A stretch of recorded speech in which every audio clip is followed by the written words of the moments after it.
In every generation there comes a person who bends reality, who refuses to accept the world as it is, and instead builds the world as it should be. He's been called a genius, a visionary, a disruptor, and a madman.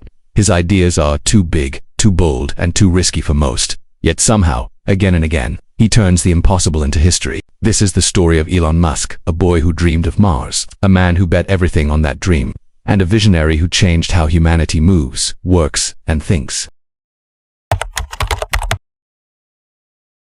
Elon Reeve Musk was born on June 28, 1971, in Pretoria, South Africa. His father, Errol Musk, an engineer. His mother, May Musk, a model and dietitian from Canada.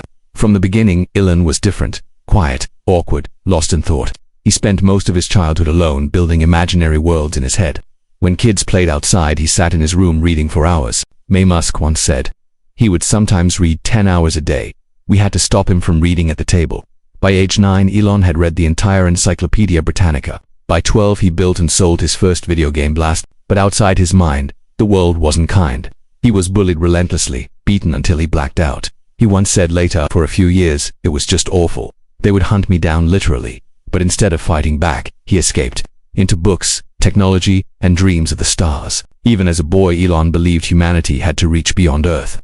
He devoured science fiction, Isaac Asimov, Arthur C. Clarke, Douglas Adams. Stories of space travel and exploration filled him with one thought: if the future doesn't include being out there among the stars, what's the point of all this? That thought would never leave him. But South Africa in the 1980s was no place for a dreamer like Elon. Apartheid ruled. Military service was mandatory. So, at 17, he left home with two goals: freedom and opportunity.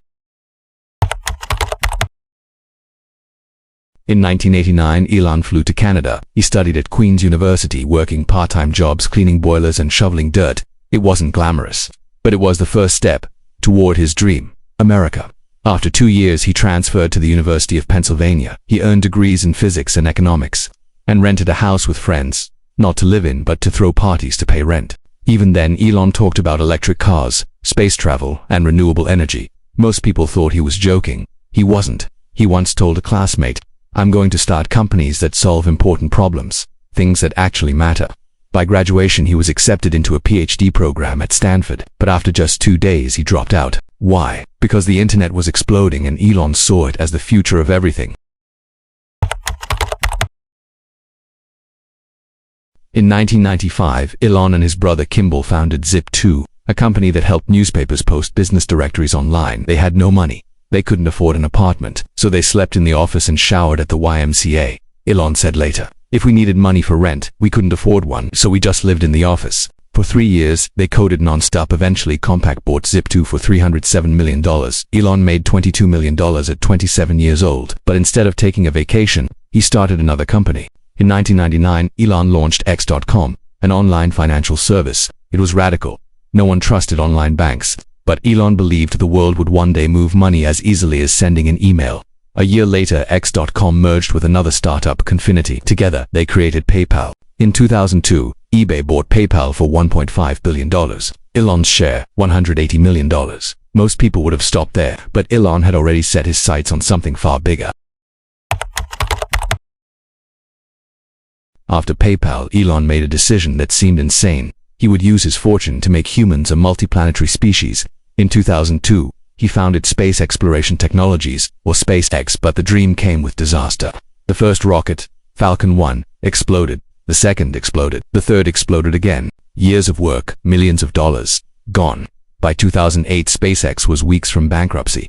Tesla was collapsing too, Elon said. "That was the worst year of my life. I had to choose which company to save or lose both." He decided not to choose, and put his last $20 million into both. Then, in September 2008, Falcon 1 finally reached orbit, the first privately built rocket ever to do so. Days later, NASA awarded SpaceX a $1.6 billion contract. SpaceX was saved. Elon cried on camera. He had built a rocket company from scratch. While SpaceX looked to the stars, Elon turned his attention back to Earth. He believed transportation needed to change permanently. In 2004, he invested in a small startup, Tesla Motors. Back then, electric cars were jokes, slow, ugly, impractical. Elon wanted to prove everyone wrong. The first Tesla Roadster launched in 2008. It was sleek, fast, and silent. and could go from 0 to 100 kilometers per hour in 4 seconds. The world was stunned, but behind the success came chaos. Tesla ran out of money. Suppliers threatened to walk. Elon had to borrow money just to pay rent. He worked 20 hours a day sleeping in the factory, fixing production lines himself. He said, "I thought we were going to die, but I wasn't going to quit." Today, Tesla is worth over $500 billion. It didn't just change cars, it changed the entire auto industry. But Elon wasn't done. He founded Solar City to make solar energy mainstream. He started the Boring Company to dig tunnels and fix traffic. He launched Neuralink to connect the human brain with computers, and created Starlink, a constellation of thousands of satellites bringing internet to remote areas. During war in Ukraine, Starlink kept the country connected when nothing else could. To Elon, these weren't side projects, they were part of one vision: to ensure humanity's survival through energy, AI, and space. But genius has a cost. Elon works 80 to 100 hours a week. He rarely takes vacations. He often sleeps in factories or on office floors. He's lost marriages, faced lawsuits, and been mocked by the media. He's been called arrogant, reckless, and unstable. But through it all, one thing never changed: his obsession with the future. He said, "I don't ever give up. I'd have to be dead or completely incapacitated." Even his critics admit, no one works harder. In 2022, Elon bought Twitter, now called X, for $44 billion. He said he wanted to restore free speech, but his changes sparked controversy worldwide. He fired thousands, changed policies, and faced constant backlash. To some it was chaos. To others it was another example of Elon breaking systems to rebuild them. Love him or hate him, he's impossible to ignore.